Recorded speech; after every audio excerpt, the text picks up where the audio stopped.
Baik, Assalamualaikum warahmatullahi wabarakatuh.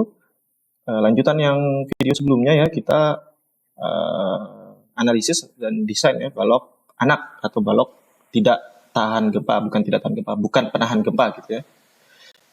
Nah, untuk balok anak itu sama seperti waktu teman-teman di beton 1, jadi kita punya penampang balok misalnya.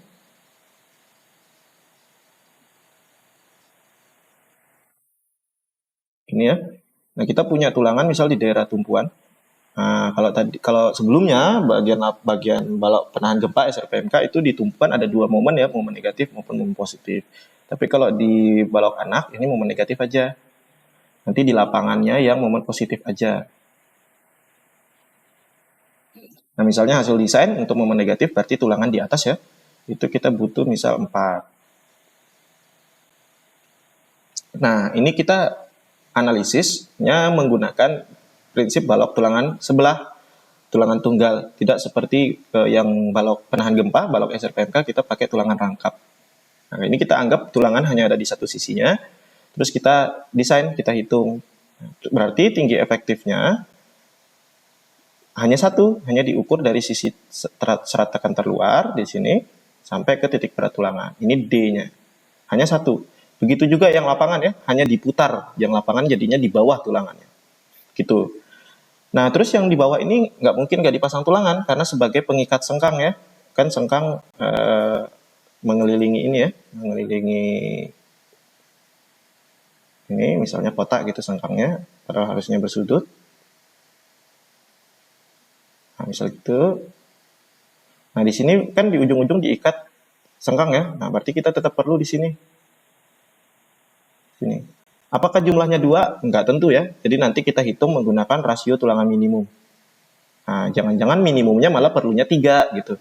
Bukan 2. Tapi kalau misalkan minimumnya ternyata perlunya 1 gitu, dari hasil hitungan 0,8 misalnya, berarti kan dibulatin 1 ya. Nah, ini jangan diambil, dipakainya 2. Kalau 1 mau dipasang di mana gitu kan? Nggak bisa. Jadi minimal 2 dan minimal sebesar rasio tulangan minimum gitu.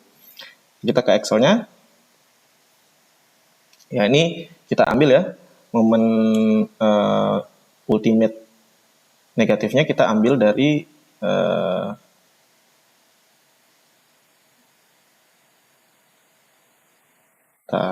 dari sini ya, dari balok anak, bukan redistribusi, sorry, output gaya dalam, karena nggak diredistribusi kalau yang balok anak.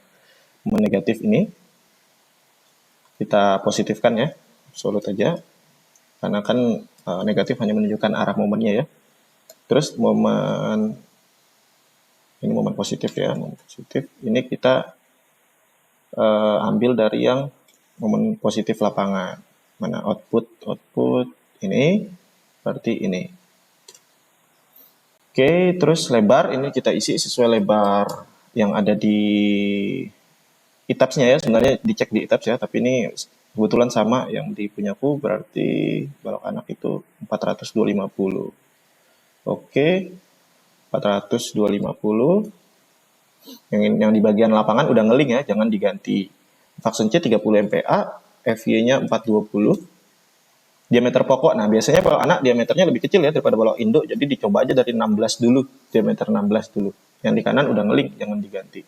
Nah, sekarang kita hitung momen nominal. Biasa ya, momen nominal itu momen ultimate dibagi faktor reduksi, karena kita ingin memprediksi berapa sih jumlah tulangan yang dibutuhin. Nah, kita prediksi ini satu baris tulangannya, terus kita cek dapat dengan pertimbangan rasio tulangan juga ya.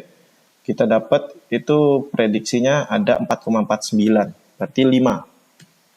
Nah, 5 buah dibulatkan dan dikonfigurasi, diisi manual ya, kayak biasa di baris 1, 5 buah. Nah, ternyata 5 buah nggak bisa, nggak muat 5 buah. Nanti kita pecah jadi 32 ya, nggak bisa 41 ya. 4 kan 1 nggak mungkin dipasang. Nah, jadi karena 5 buahnya nggak cukup, tadi kita cek tadi 17,5, sedangkan syaratnya itu 25 ya, berarti kita pasangnya 32. Itu. Terus ini 00 ya. Terus di bagian kita hitung, karena konfigurasinya berubah, maka titik beratnya juga berubah, nanti lengan momennya juga berubah. Kita cek cek dengan mirip seperti waktu desain balok induk ya, hitungan momen, hitung faktor reduksi semua. Ternyata dapatnya 111 dan ini nggak aman ya, kita butuhnya 118. Mungkin di sini ku tambah 1 deh, biar sama kayak balok induk yang ini. Jadi supaya ada pembanding, supaya teman-teman bisa ngecek langsung rasio terhadap momen ultimate-nya mana ya. Nah ini, jadi kita tambahin 1 baris seperti ini ya. Ini berarti MU negatif ya. Ini kita link ke sini. Ini kilonewton meter. Kita bandingkan dengan ini. Nah, 118. Ini 111. Tidak aman ya. Berarti kita harus tambah yang tadinya 5 jadi 6. Diprediksi dibiarin aja ya yang diprediksi. Yang di sini aja yang kita tambah jadi 33. Gitu ya. Oh, yang diprediksi digedein supaya nanti concace nantinya itu buat ngerekapnya itu keganti juga. Jadi 66 ya, jadi 6 kita konfigurasikan 33. Nah, ternyata aman ya. Oke. Terus kita cek rasio tulangan minimum ternyata 2. Berarti diperlukan itu 2 ya, sisi atas sisi atas ini bukan 2. Ini sisi atas itu butuhnya 6 tadi, sisi bawah butuhnya 2, yaitu yang ini.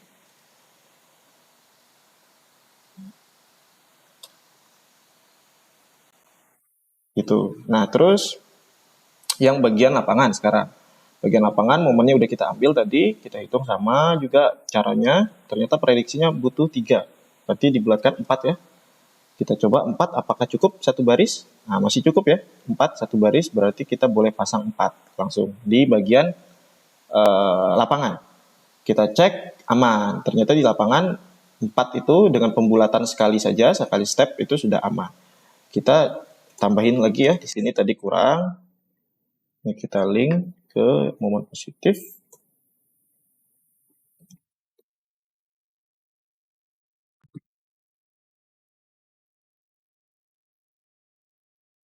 Sini ya. Nah, ternyata aman ya. Berarti konfigurasinya 4D16. Tulangan minimumnya 2. Nah, terus kita sama ngitung panjang penyaluran, sambungan lewatan, sama penjangkaran juga seperti yang di video balok induk.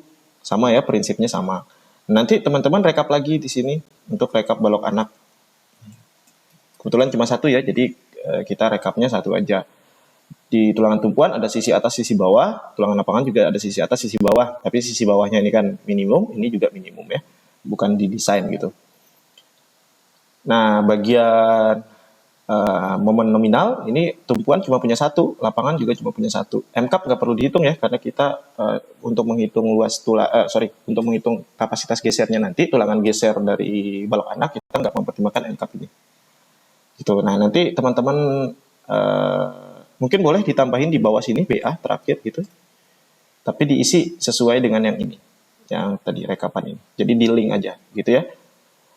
Nah, nanti teman-teman kerjakan, deadline-nya sama tempat pengumpulannya tak bikin di Google Classroom ya.